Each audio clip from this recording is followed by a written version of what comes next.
Anak-anak Ibu, kembali lagi kita di pelajaran Bahasa Indonesia bersama Ibu Norane Baho atau dipanggil dengan NB. Salam sehat, salam semangat. Nah, pada pertemuan sebelumnya kita telah mempelajari mengenai struktur teks prosedur. Pada pertemuan hari ini kita akan kembali membahas mengenai teks prosedur, yakni penggunaan kaidah kebahasaan teks prosedur. Nah, ada 7 yang menjadi kaidah kebahasaan teks prosedur. Apa saja kah itu? Nah, yang pertama adalah penggunaan kalimat perintah. Yang kedua, penggunaan bentuk pasif. Dan yang ketiga adalah penggunaan kriteria atau batasan. Kemudian, yang keempat adalah penggunaan keterangan cara, alat, dan tujuan. Kemudian, yang kelima adalah penggunaan kalimat saran dan kalimat larangan. Dan yang keenam adalah penggunaan kata hubung, pelesapan, dan kata acuan. Kemudian yang ketujuh yakni penggunaan akhiran i dan akhiran kan. Berikut akan Ibu jelaskan satu persatu. Adalah merupakan kalimat yang mengandung makna memerintah atau meminta seseorang untuk melakukan sesuatu sesuai dengan apa yang diinginkan oleh si penutur atau si penulisnya. Nah, ada 4 yang menjadi ciri-ciri dari kalimat perintah. Apa saja kah itu? Nah, yang pertama adalah intonasi pada bagian tengah kalimat naik atau meninggi. Yang kedua adalah diakhiri dengan tanda baca seru. Dan yang ketiga adalah kalimat perintah menggunakan pola inversi atau pembalikan susunan kata. Dan yang keempat adalah biasanya menggunakan partikel lah ataupun kan. Contohnya, ambilkan bola itu. Nah, pada intonasi ambilkan, tadi dia nadanya sedikit meninggi. Yang kedua, diakhiri tanda baca seru. Dan yang ketiga, menggunakan pola inversi. Pola inversi itu adalah dimana biasanya kalimat itu memiliki susunan subjek, objek, dan predikat. Pada pola inversi ini, akan terlebih dahulu disusun oleh predikat, kemudian ada subjeknya.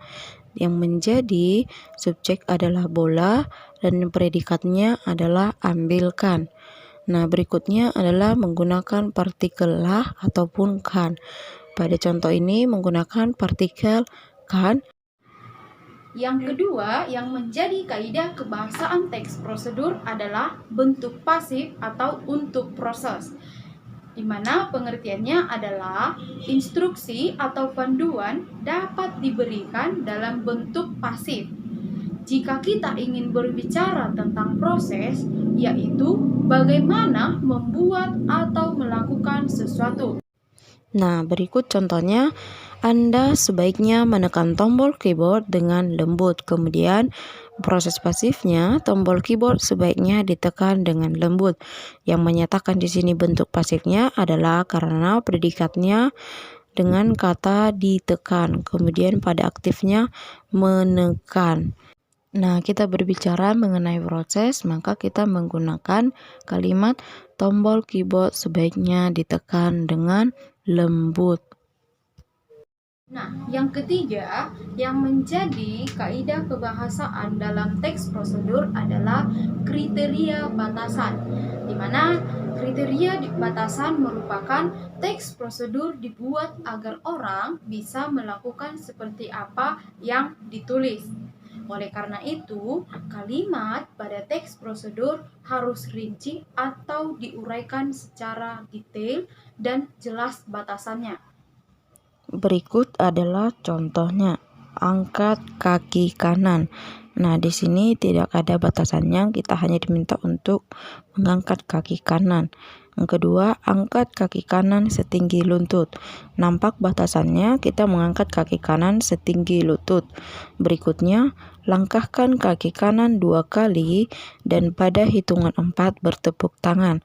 Nah, semakin nampak batasannya, kita melangkahkan kaki kanan sebanyak 2 kali dan pada hitungan keempat kita bertepuk tangan. Nah, yang keempat adalah kata kerja atau adverbia, yang merupakan kelas kata yang memberikan keterangan kepada kata yang lain, seperti kata kerja atau adjektiva yang biasa disebut kata sifat. Nah, adverbia banyak digunakan pada teks prosedur. Ada keterangan cara, keterangan alat, keterangan tujuan, keterangan kuantitas, keterangan syarat, dan keterangan akibat. Contoh keterangan cara. Yang pertama, bungkuslah adonan dengan rapat.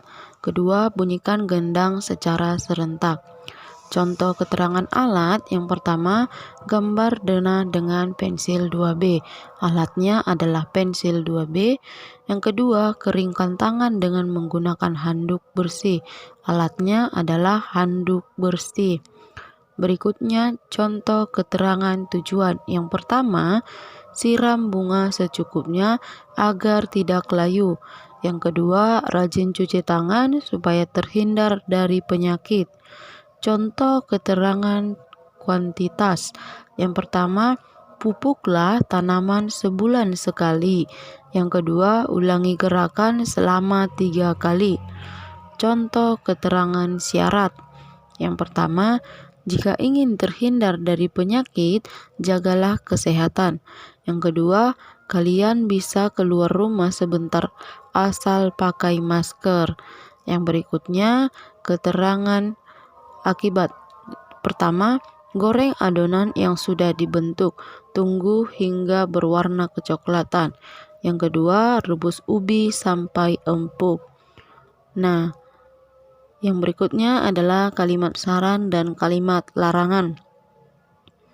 Kalimat saran atau kalimat larangan sering menggunakan kata atau frase seperti sebaiknya, hindari, jangan, jika tidak, dan lain-lain, atau kecuali jika sebaiknya. Contohnya, sewaktu angklung digetarkan, sebaiknya dilakukan dengan frekuensi getaran yang cukup sering sehingga suara angklung lebih halus dan rata. Sebaiknya merupakan sebuah kalimat saran. Lanjutnya, kata penghubung dan konjungsi temporal. Konjungsi temporal merupakan kata hubung untuk menyatakan urutan waktu. Contohnya seperti kemudian, lalu, setelah itu, selanjutnya, dan lain-lain. Kata hubung temporal hadir sebagai konsekuensi dari langkah-langkah penggunaan sesuatu yang bersifat kronologis. Contohnya, campurkan soda ke dalam adonan lalu aduk rata. Yang menjadi penghubungnya adalah kata lalu. Berikutnya adalah akhiran i dan akhiran kan.